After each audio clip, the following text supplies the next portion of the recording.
Assalamualaikum warahmatullahi wabarakatuh. Oke teman-teman, ketemu lagi dengan saya di channelnya Alamsyah official.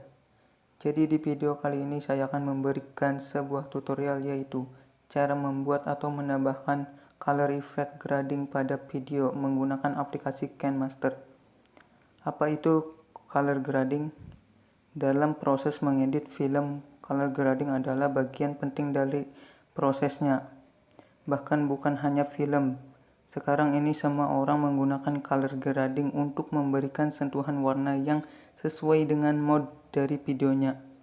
Nah, color grading adalah proses koreksi warna pada gambar atau video untuk meningkatkan nilai estetika dan kualitasnya.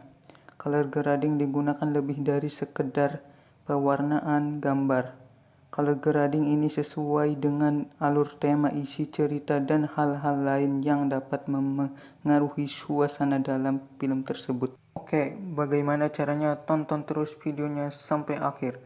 Tapi alangkah baiknya sebelum memasuki ke videonya, teman-teman subscribe dulu channel saya dan nyalakan lonceng notifikasinya agar teman-teman tahu apa saja video-video terbaru dari saya. Let's go.